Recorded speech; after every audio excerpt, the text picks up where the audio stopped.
Trump to declare border emergency to, quote, repel forms of invasion. Yes. So I wonder if that's the route he's going. Yes. So if that's the case, if he did declare an invasion, that still needs congressional affirmation. So you guys would have to make a joint resolution or do something just regarding the Constitution, Article 4, Section 4, that he needs to have Congress to kind of back him up on this invasion. He can declare it with his emergency powers, but it still needs the affirmation from Congress to say yes. But then I'm thinking of the AUMF, which is what they declared after 9/11.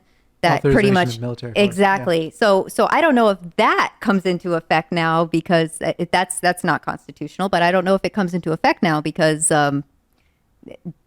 it's an invasion. Like I'm not sure. Do you know how that works? I don't know all the details of the constitutional law. I my view on the secure border and why, if you have Democrats who aren't going to support declaring it as an invasion, is just that we do have a view that people who have legitimate asylum claims and legitimate claims should have a process. But here's my problem. I will concede that the Democrats did not do a good enough job in the border over the last 4 years. It was hard to argue with those facts.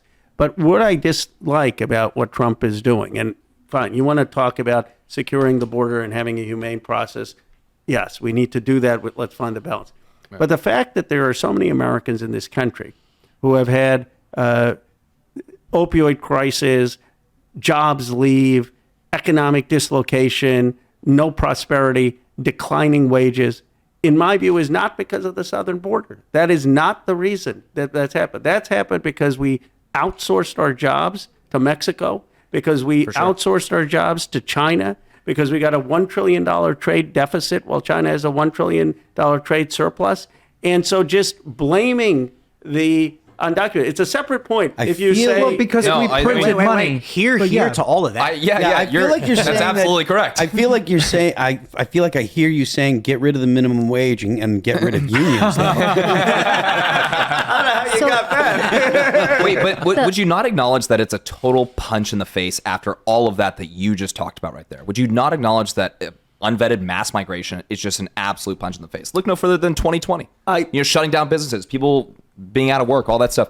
2021, what did they get rewarded with? Just unvetted mass migration? Free hotel rooms in New York City. Free hotel rooms, food, Gen Z can't healthcare. afford a place to live, and these illegal immigrants are given hotels in New York. So do you see how it would be looked at as a serious punch in the nose? Yeah, I mean, this was the mistake of the left, that we thought globalization somehow was going to lead to this multiracial democracy and the world would all get along and poor countries would come up. And the reality is a lot of people got left out. Income inequality soared. Towns were hollowed out.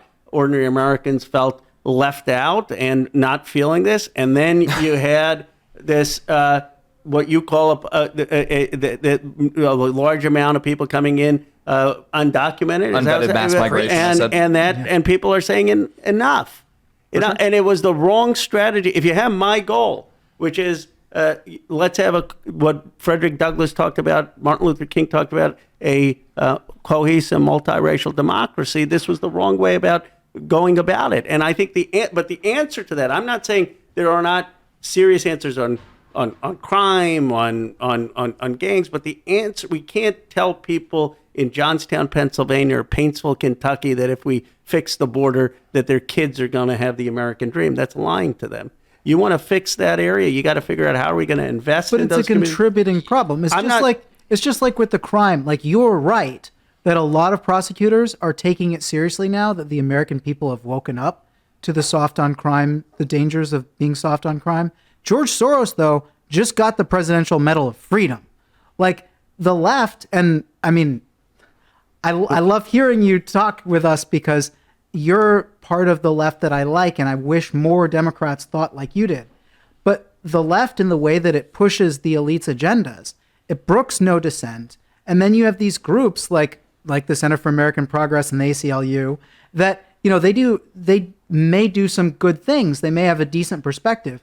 Their perspective is the only perspective. And then they push it to the nth degree, and you get a system that is welcoming.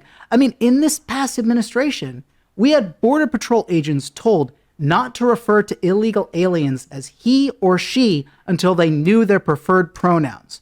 That's what they were being told in the middle of a border crisis. That the worst border crisis in American history. Exactly. And so with all respect, like I talk about the Southern Poverty Law Center, which I think is the worst example of this, which by the way did really great work when it first started. But then it started comparing mainstream conservatives and Christians to the Ku Klux Klan. No, that's absurd. There was a There was a supply demand issue with them. Do you condemn the Southern Poverty Law Center? Well, I don't know if I condemn comparing Christians to the Ku Klux Klan. I mean, I condemn that, and I think my party has to recognize that that we have to respect people who may have different cultural, religious, social views as us, and that too many people in this country view the fact that we look down on them, or that there's condescension, and that's a big problem in the party that has to be fixed, and I think will be fixed. But one thing that Trump shows, and I think it's such a dumb idea, in my view, to rename the Gulf of Mexico the Gulf of America. But here's what I'll give Donald Trump. He throws out a lot of ideas that some of them are really dumb, and he just keeps on like saying, okay, I'm going to try something new. And one of the things the American people want is just out of the box thinking. Mm-hmm. One of the things the Democrats have to get out of, which is what Bernie Sanders did, right? He said Medicare for all, or we're going to get there. And the whole party said, oh, you can't do that. That's it. That's dumb. That doesn't fit within our think tank, Washington Post editorial board opinion.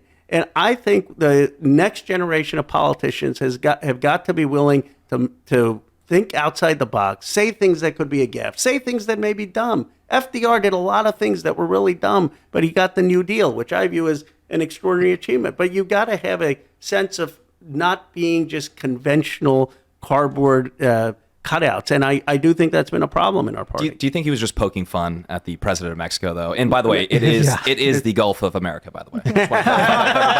He signed that order, didn't he? Yeah.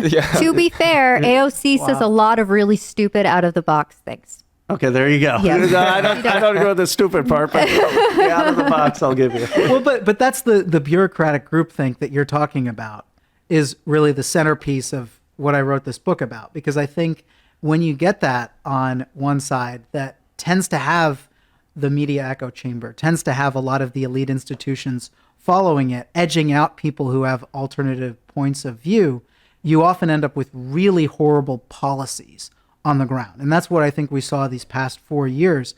We saw the weaponization of law enforcement because the Biden administration brought the Southern Poverty Law Center in to educate people and on domestic terrorism, according to the SPLC president.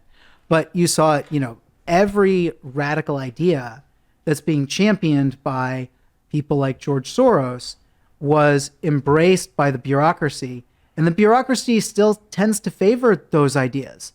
And I grew up admiring the Southern Poverty Law Center. I'll look into your points, but I just, from my perspective, they did a lot of work on anti-poverty and work in the Jim Crow South. I think they've largely Yes. been ideologically captured over the last, decade or so? Yes, and they did really great Longer. work when they started. They did wonderful work when they 2000s at started. But least. then once they did such good work, there's less of a need for them to be there. So they almost had to have people create issues for them. So there was like a supply and demand issue when it came back to the that. Yeah, when it came to the when it came to the Southern Poverty Law Center. And it's a lot like some politicians who run on problems that they want to fix. But then if they fix them, then they don't have a platform to run on anymore. So the whole deal is getting it out there, getting the word out there, but never truly fixing it all the way. That way they can continue to have their power. And I think Southern Poverty Law Center might have kind of been in that, whether they were ideologically captured or whether they had malicious content. I don't know. my first book is all about that, called Making Hate Pay, the Corruption of the Southern Poverty Law Center. I could send you a copy. Just nonprofits in general, they can't go out of business. They become addicted to their cause, and solving the cause would end them. And so what I find is that smaller nonprofits do a great job. There's somebody who actually cares about something, they want to raise money, and they do their job. And then there are larger ones that claim they have a mission, but the mission never stops. No matter what happens, there's always some reason why the mission can't stop. And I remember reading from, I can't remember the guy's name, was it Patrick Moore or one of the founders of Greenpeace, and said that, they started Greenpeace to target nuclear testing. And then all of a sudden they opposed nuclear energy. which was totally different. And that was actually could help offset carbon emissions. And they became very much just generic environmentalism because that was the brand and that's what signed up members and that made money for the machine. Sorry.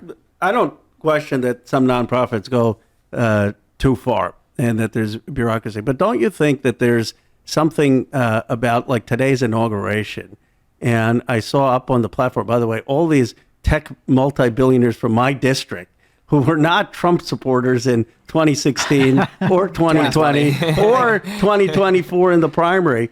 And I'm thinking, what about people who don't go into sort of starting companies and entrepreneurs, but are nonprofits on the left or the right, or all the people who voted for Donald Trump who weren't actually in the room because they couldn't buy the $15,000, $20,000, or didn't contribute $1 million to the inauguration. Part of me is sort of like, the real problem in this country is not the kid who says, okay, I'm going to work for a nonprofit the rest of my life. It's how do we have all this outsized influence of wealth in this country in terms of the politics? I think it's because it largely correlates with merit. It doesn't always. Yeah. And, I look at a lot of these, there's a lot of people who, I'll be nice and not name industries. They contribute nothing and they extract from the labor of the American worker and become wealthy off of that. And they use that influence to maintain that influence and that wealth. And that sucks. But there's a direct correlation between being wealthy and merit. That's why they say wealth lasts only 3 generations. It's not absolutely true, but it tends to be because the grandkids of a wealthy individual don't know what it takes to build the machine and maintain it. So I'm asking who, without thinking too much, who would you say are the 3 greatest Americans? Oh, wow. Currently or in That's history? tough. Currently. My guess is you wouldn't name the 3 wealthiest. And my point is, the people we admire the most are people who, scaled the cliffs of Normandy or Martin Luther King. Or I'm not saying that there's of all time. I'm not saying that there is not some correlation between wealth and merit. And I'm not one of those people who says we shouldn't reward excellence or that people who build things aren't incredible. A lot of the entrepreneurs sacrifice. But there's a higher calling in America to just to wealth. There's a sense of our allegiance to the Constitution, to these ideals, and those are the Americans we usually admire. And there's multiple forms of what we would refer to as capital. So there could be an individual who's worth billions of dollars, but for the life of them, they can make crackers, but they don't know how to buy politicians. And then there can be some guy who's got a podcast with millions of followers who doesn't know how to sell ads, but can convince 1 million people to bombard a senator with emails and letters that changes policy. When I see that room today, I mean, I interview thousands. Last year, I probably interviewed like thousands of people, right? Yeah. And I interview all different types of people: rich people that are in inner city, whatever it may be. And a lot of people, doesn't matter if they're left or right, a lot of people look at Donald Trump and they're just like, what do they always say? What's a reason? What's something that they like about him? They like that he's an entrepreneur. They like that he's a businessman. And so I would say that mixed in with his policies and his stances makes people feel as though he's looking after them more. Look no further than the unions having massive support for Donald Trump. A lot of the American, the working class Americans see Donald Trump and his positions as more of looking after them.